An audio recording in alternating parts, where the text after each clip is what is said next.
ढाका प्रदेश में एक भूमिया नाम का डाकू रहता था। वह दिन को डकैती करता और रात्रि को चोरी करता था। उसका नगर में बहुत दबदबा था और उससे सभी डरते थे। एक दिन उसने नगर निवासियों को बुलाकर कहा कि जो कोई साधु इस नगर में आ जाए उसे ठहरने का स्थान नहीं देना। यदि कोई बहुत ही आग्रह करे तो उसे मेरे घर में भेज देना। फिर उस डाकू ने अपने घर में एक धर्मशाला बनवाई और लंगर भी लगवाया। एक दिन गुरु नानक देव जी भाई बाला और मर्दाना के साथ उस नगर में चले गए। नगर निवासियों ने गुरुजी को उसी डाकू के घर में भेज दिया। जब डाकू ने गुरुजी का दर्शन किया तो उसने गुरुजी से कहा, भोजन करो। गुरुजी ने कहा, हे भाई, पहले आप यह बताइए कि आपके घर में जो भोजन बनता है वह कमाई कहाँ से आती है। यह सुनकर उसके हृदय में गुरुजी की संगति से सत्य का संचार हो गया। उसने हाथ जोड़कर कहा, हे महाराज, यदि आप सत्य पूछते हो तो मेरी कमाई चोरी और डकैती से होती है।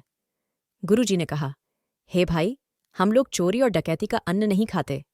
भूमिया निराश होकर कहने लगा, हे संत जी, अगर आप भोजन नहीं करोगे तो मेरा कल्याण कैसे होगा। गुरुजी ने कहा, यदि तुम नेक कमाई करो तो हम तुम्हारा अन्न खा सकते हैं।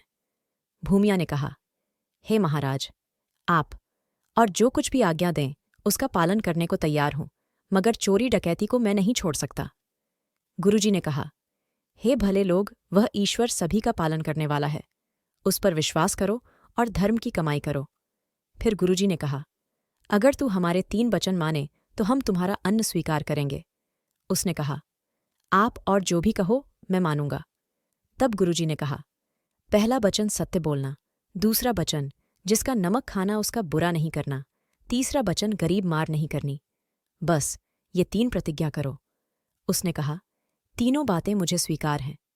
तब गुरुजी ने सत्य के बारे में एक पुड़ी कही। गुरुजी ने फुरमाया, हे भूमिया, यह सत्य तभी कहा जा सकेगा जब तू कुछ नियम धारण करे। तब भूमिया ने पूछा, वह नियम कौन से हैं। तब गुरुजी ने शब्द उच्चारण किया। गुरुजी के पवित्र उपदेश ने डकैत को बहुत ही प्रभावित किया। उसने कहा, हे महाराज, आपकी जो आज्ञा है मैं उसे जरूर पूरा करूंगा। गुरुजी ने कहा, हे भाई, यदि तू सच्चे हृदय से कहता है तो तुम्हारे पूर्व सभी पापों को क्षमा कर दिया जाएगा और परमात्मा के दरबार में मोक्ष भी प्राप्त होगा। फिर अंतर्यामी गुरुजी ने उसके हृदय को शुद्ध देखकर उसके घर में भोजन किया। फिर भूमिया ने गुरुजी की भक्ति से सेवा की और फिर गुरुजी वहां से चले गए। एक दिन भूमिया ने सोचा कि मैं किसी राजा को लूट कर दौलत लाऊं, कुछ मैं खुद खाऊं और कुछ साधुओं को दूं। यह विचार कर उसने स्नान किया, सुंदर वस्त्र और भूषण पहन लिए और रात्रि के समय एक राजा के द्वार पहुंचा। चौकीदार ने उसे देखकर पूछा, भाई तू कौन है। उस समय उसे गुरुजी से किए गए वचन याद आ गए। उसने सोचा, चाहे मैं मारा जाऊं परंतु सत्य को नहीं त्यागूंगा। उसने कहा, मैं चोर हूं। तब चौकीदार हैरान होकर कहने लगा, नहीं नहीं, तुम अपने ही कोई आदमी हो, क्योंकि चोर कभी इस तरह कहते। एक तो तुम्हारी पोशाक कह रही है कि तुम कोई बड़े आदमी हो, फिर दूसरा, तुम हमें मजाक में कह रहे हो कि मैं चोर हूं, इसलिए तुम अंदर जा सकते हो। अब वह भूमिये राजा के खजाना के निकट पहुंचा और हीरे मोती जवाहरात की एक बड़ी गठड़ी बांध ली। फिर उसने एक जाले में स्वर्ण की एक थाली देखी। जब उसने उठाने लगा तब उस थाली में जो नमक था उसको अपनी जीभ से छक कर देखा तो वह नमक था। तब उसे याद आया कि गुरुजी ने उसे कहा था कि जिसका नमक खाना उसका बुरा नहीं करना। इसलिए वह सब कुछ छोड़कर वापस अपने घर आ गया। सवेरे शोर होने लगा कि राजा का खजाना लूट गया है। जब राजा ने जाकर देखा तो एक गठड़ी बंधी पड़ी थी और किसी भी वस्तु का नुकसान नहीं हुआ था। राजा को बहुत हैरानी हुई क्योंकि चोर आया था लेकिन चोरी नहीं की थी। जब राजा ने चौकीदार से पूछा तो चौकीदार ने कहा, हे महाराज, रात के समय एक बहुत बड़ा अमीर आदमी आया था।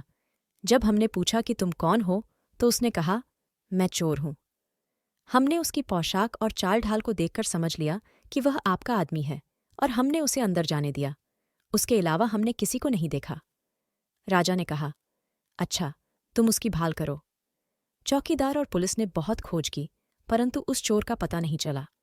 फिर राजा ने आदेश दिया कि नगर में ढंढोरा पिटाओ।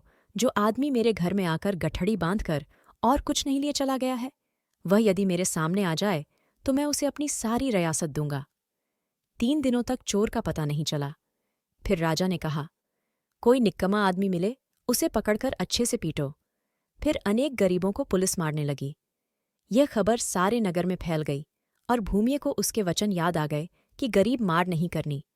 उसने सोचा कि मेरे ही कारण गरीबों को पीटा जा रहा है।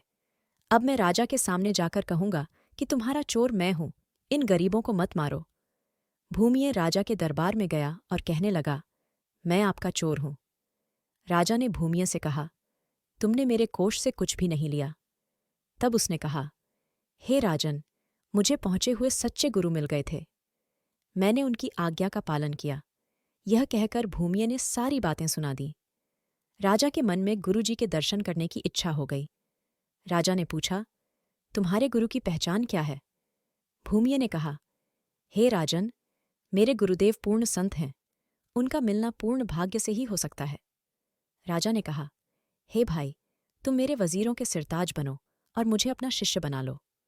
भूमिये ने कहा, हे राजन, अभी मैं स्वयं शिष्य हूं। तुम गुरु नानक देव जी के नाम पर एक धर्मशाला बनवाओ और नेक कमाई करो, न्याय करो, बांट कर खाओ, दीन दुनिया की सेवा करो और उस परमेश्वर का नाम स्मरण करो और सभी में उसको व्यापक जानो। इससे गुरुजी स्वयं दर्शन देंगे, क्योंकि मेरे गुरुदेव घट घट के जानने वाले हैं। जो उनको स्मरण करता है तो वे उसको अवश्य दर्शन देते हैं। अगर वीडियो पसंद आई तो कृपया इसे लाइक, शेयर और सब्सक्राइब करें।